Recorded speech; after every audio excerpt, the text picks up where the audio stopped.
Hello, my name is Justin Key, and I am the chair of the School of Ministry here at Mid-America Christian University. And I'd like to welcome you to Biblical Life and Witness. Glad that you're taking this course, and we hope that it's a blessing to your life. So in this first week of the course, you're going to be thinking about and reflecting on what is the nature of the Bible, and is it reliable? What role does it play in my life? And so as we do that, I'd like to take you through some just different thoughts here. But first, I'd like to start with why.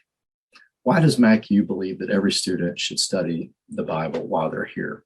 Well, the first reason is because it might be the only opportunity to study the Bible at this level in this way for many students. Maybe not for you, but for many. There might be some students who go on and do graduate work studying the Bible or studying theology or ministry. But for the most part, this might be the only opportunity at a collegiate level that many of you have to study the Bible in a sustained fashion and to take up to four courses in Bible or theology. Now, this isn't the only opportunity a student at MacU has to take these courses. If a student has electives, and they would like to take other ministry and Bible courses, they're certainly able to do that. But we believe that it's important that every student, while they have the opportunity, be able to study the Bible in this way. So here at MacU, you'll take this course. You would take Introduction to the Bible. You would take Romans, and you would take a course called The Life and Teachings of Jesus if you were a non-ministry major. And so we believe that those are some great classes that gives every student the opportunity to study the Bible in a meaningful way. Now, the second reason is because knowledge of the Bible is a basis for being truly educated. There's not many who would argue the point that the Bible is one of the most significant literary works of all time. So whether or not they're a Christian or not a Christian, whether or not one embraces the Bible or doesn't embrace the Bible, it's generally agreed upon that the Bible is an incredible work, and there's so much in it that helps us develop a knowledge base. And even examining the way that it's written, its literary structures, the literary genres that are employed, the history that it provides, that the Bible just provides so much that allows us to have a true foundation for being educated. And so then that leads them to the third reason, which is we believe the Bible helps us to be prepared for life. And so having this opportunity to study the Bible in a sustained fashion, creating this knowledge base for being truly educated, we believe then that every student is able to leave MacU and be prepared for life, able to look to the Bible for answers, even though it doesn't answer everything maybe all the time for us, or we have a hard time discerning and it takes a lot of study. The Bible does provide answers and solutions, and it brings comfort, and it helps us to know more about who God is and who we are. And so as one is able to navigate the Bible and navigate what it's saying to us, it can truly bring God's work of salvation into our lives, or be a means by which we continue to receive his salvation into our lives and understanding Jesus Christ. So then that leads us to the question then of what is the nature of the Bible? And in order to talk about the nature of the Bible, we have to talk about the nature of revelation. And I'm not talking about the biblical book of Revelation, but talking about the idea of revelation. What has God revealed about himself? And the Bible testifies to the fact that God has, number one, revealed himself generally in creation and in nature. Paul says this in Romans chapter 1, beginning in verse 18, that God can be seen, his invisible attributes and his power can be seen in creation. In other words, God is evident to us in creation. We're able to discern that there is a God, that there is a creator. However, God also has communicated or revealed himself to us specifically in the person of Jesus Christ, and for us today through Scripture. So the Bible gives us the revelation of who Jesus is. It tells us specifically about Jesus's life, about his death, his resurrection, his ascension. In other words, the things Jesus did to bring about salvation for all people. And so in and through nature and creation, God reveals his attributes and his character generally, but fully and specifically, he has revealed himself in Jesus Christ. And it is the Bible that gives us that clear picture of who Jesus is. Even though it's not always easy to understand, it does give us a picture of who Jesus is, which gives us a picture of who God is. And so God has revealed himself in these ways. And the Bible is a means, it's a mechanism by which we can understand who God is. So then the next part that we want to think about just briefly is answering the question, is the Bible reliable? So we've talked about reasons why we would study the Bible here at MacU and beyond. We've discussed kind of what the nature of the Bible is as it relates to being God's revelation. It's a means by which God has been able to reveal himself in Jesus Christ. So now let's ask the question, is it reliable?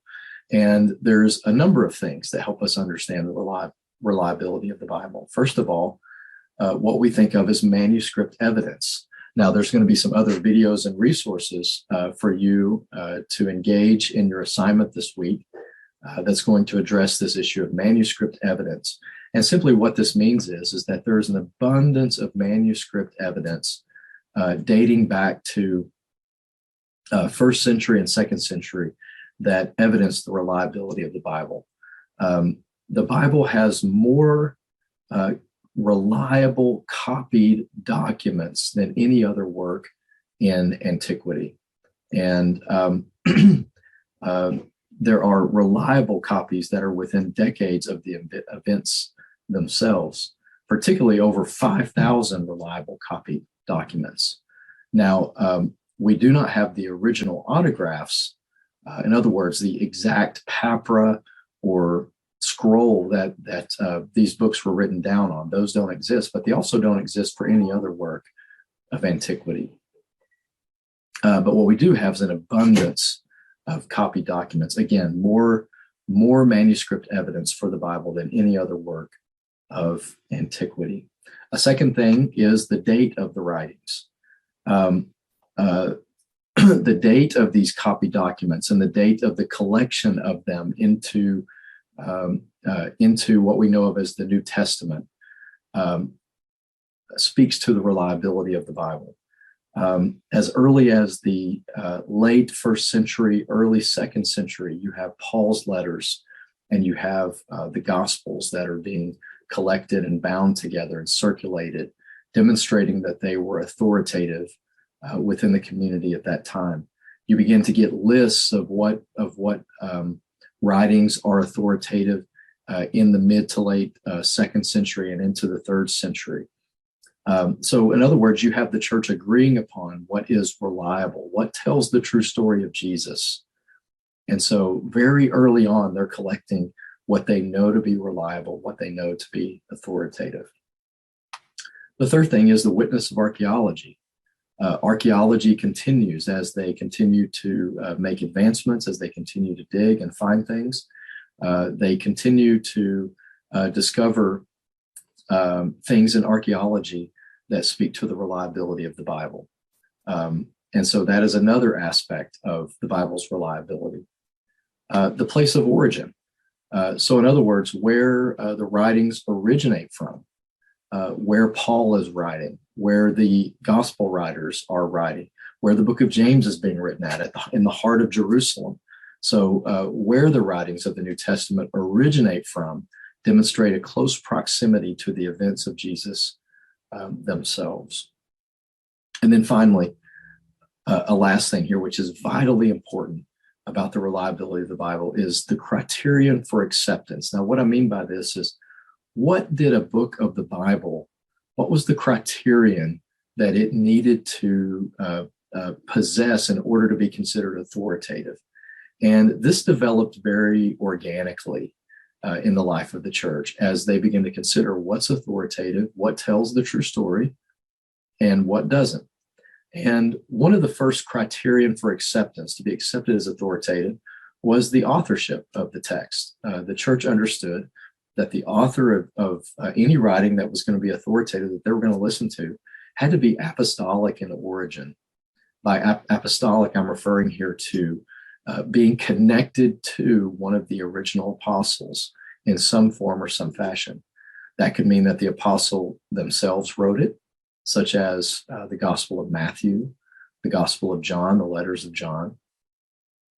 Or it could mean that it was someone who was connected or was a traveling companion or someone closely connected to an apostle, like the Gospel of Mark. Mark is said to be closely related to Peter as his assistant or interpreter. The Gospel of Luke is someone who is a traveling companion of Paul. And Luke also says that he's speaking to people who were eyewitnesses to the events of Jesus's life. And then you have the letters of 1st and 2nd Peter. Peter obviously was one of the apostles. So apostolic origin. Was this writing written by an apostle or directly connected to an apostle? That was a first criterion of acceptance. Another criterion was communal agreement. Is the church as a whole accepting of this? Is this letter, is this writing being embraced by a majority of the church, or churches from all places? Are they seeing it as authoritative and instructive? And so that was another criterion. And then a third criterion we refer to as God's self-disclosure. In other words, does the writing acknowledge where God is speaking and not attempting to add anything else to it? So in other words, the Gospels speak purely about the work of God, the work of Christ. They're not trying to add to anything that Jesus did. They're simply giving witness and giving testimony to who God is and who Jesus was and what Jesus did. Paul's writings are commenting on the work of God and what God has done in Jesus and explaining that and not trying to add anything differently to what God has done or who God is. And so God's self-disclosure. And in that, the Bible maintains a kind of humility. The Bible doesn't claim to be the means or the thing that's able to save us. It gives testimony or witness to the person who can save us, and that's Jesus. And so there's a humility in the text. So was the writing humble in that sense, that it was only focused on what God is disclosing and what Jesus has done, and not claiming in and of itself to be salvation? So these are some ways that we answer this question about the reliability of the Bible. And you'll interact a little bit more with other resources that give you maybe some more details or insight. Now, another thing that we want to look at here is the Bible self-disclosure. What does the Bible disclose about itself? So we know that it's disclosing information about God, but does the Bible say anything about itself? And again, this is where the Bible is very humble in many respects. First of all, the Bible does disclose its purpose. You can read about this in Romans chapter 15, verse 4, John chapter 5, 39 and 40, that it is a witness to what God has done, the work of God that has been completed in Christ. And so you can read about its purpose. Secondly, its function. In 2 Timothy 3, 16 and 17, you might be familiar with this verse. It says that all scripture is God-breathed and inspired, right? And it gives some things that the scripture is able to do in our lives. It's able to teach us. It's able to correct us. It's able to rebuke us and train us. And so the Bible discloses what its function is. What is the function of scripture? Thirdly, it also speaks about its limit. The Bible is very honest about its limits. In Mark 4:13 and following there, that's the story of the parable of the good sower that Jesus tells.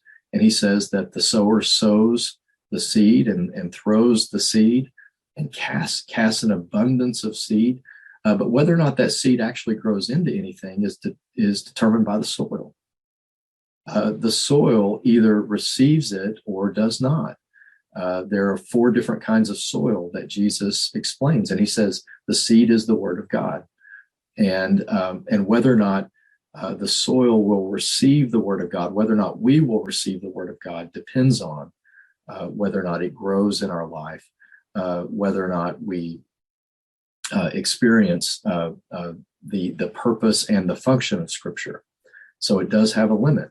The writer of Hebrews in chapter 4, verse 2 says that the word has to be united with faith. And so we can hear the word. We can sit and listen to preaching. You can sit and listen to teaching. You can sit and read the Bible. You can hear the word. You can take it in. But whether or not you join it with faith is what determines whether or not its purpose and its function, and then finally, its power and its potential. Whether or not it's these things are become operative in your life. Hebrews 4, 12 and 13 says, the word of God is living and active, sharper than any two-edged sword, able to divide between joint and marrow, soul and spirit, able to judge the thoughts and our thoughts and our intentions. It will lay us open bare to be seen before God. And so Hebrews 4, 12 and 13 is describing its power and its potential, how deep it can get into our lives and affect us and change us and help us grow.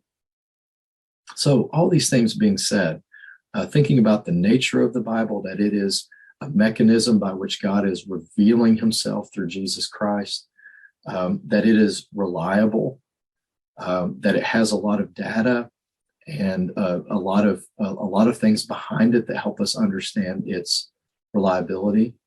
The fact that it discloses things about itself, its purpose, its function, its limit, its power and potential. What are some things that we need to do in terms of reading the Bible? Well, here's some things you can do to have a consistent time of Bible study. Number one, you can have a specific plan. Having a plan is always helpful. Knowing when you open the Bible that this is the process that I'm going to go through, or this is the place I'm going to read from. This is how long I'm going to read and study and reflect. So having a specific plan is helpful. And there are an abundance of different resources out there that give you a plan. In this course, you're going to carry out a particular plan, the ABC Bible Study, which you'll find in content. So having a specific plan. Secondly, having a specific time. When am I going to do this? And then being consistent with that time. So having a plan and then having a time. It may be first thing in the morning. It may be that you plan to do it on a break at some point during the day, but having a specific time. Thirdly, having a specific amount of time. Now, this is where I want to make a distinction. Having a specific time means, that you're going to do it at 10 a.m. or you're going to do it, have a Bible study time at night at 9 p.m. But having a specific amount of time is important for you to determine. This is something that can make or break. Sometimes we go too big and we think, I'm going to study for an hour, and then that becomes unsustainable. Sometimes we may go too small amount of time, or 5 minutes is not really enough to really reflect and register what the Bible is saying. But finding a reasonable amount of time, 20 minutes, 20 minutes of reading, reflecting, and then having maybe another 10 minutes of prayer incorporated in some form or fashion. But having a specific amount of time that's reasonable, something that you can accomplish and that may grow into something more. Having a specific place is very important. There have been times where I've identified places that were too distracting. And then there were times where I tried to have Bible study in a place that almost really wasn't distracting enough, and I fell asleep. And so having a specific place, what is that place that you can sit and you won't be distracted, but you also won't be so comfortable that you can't think and focus. So having a specific place. Write down your discoveries, the things that you're reading, the things that are impressed upon you. Write these things down. Think about them. Don't be afraid to journal, make notes. Maybe you find a study Bible that has or that's built in a way to where you can write in it effectively. So have a consistent time of Bible study and think about these things: a plan, a time, an amount of time, a place, and then writing down your discoveries. So finally, I just want to leave you with some resources. And these slides are going to be posted, so you can refer to these on D2L as well. Some book-based resources: How to Read the Bible for All It's Worth by Gordon Fee, 30 Days to Understanding the Bible.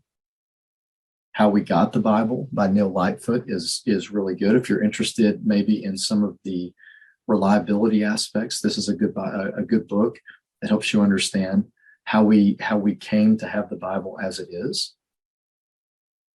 Daily Bible Study Series by Barclay, and then Tyndale Bible Commentaries. Some online resources, which you may already be familiar with many of them, online or app-based. The YouVersion Bible app, obviously, is a very reputable Bible app. The Olive Tree Bible Study app. The Glow Bible app. Now, this is an older one, and it is there is a cost to this one. It can be used as software on your computer, and then I do believe they also have an app still. The Blue Letter Bible has an app, but you can also use their resources online as well. Seedbed.com is a great place to find Bible study videos, different videos about the Bible, different topics from the Bible, different topics about the Christian life and what it means to be a Christian. A great place with lots of articles, lots of videos. And then finally, BibleHub.com is another resource for the Bible. This is Bible Hub and Blue Letter Bible are going to give you lots of different options and translations to read the Bible. But then also, if you're interested in some of the original language, they're going to have a lot of different tools for you to look into to see the Bible in its original languages. So I hope that this has been helpful to you. Again, you'll find these slides located on D2L if you need to work back through them. And I hope, again, that this has been helpful, and God bless you.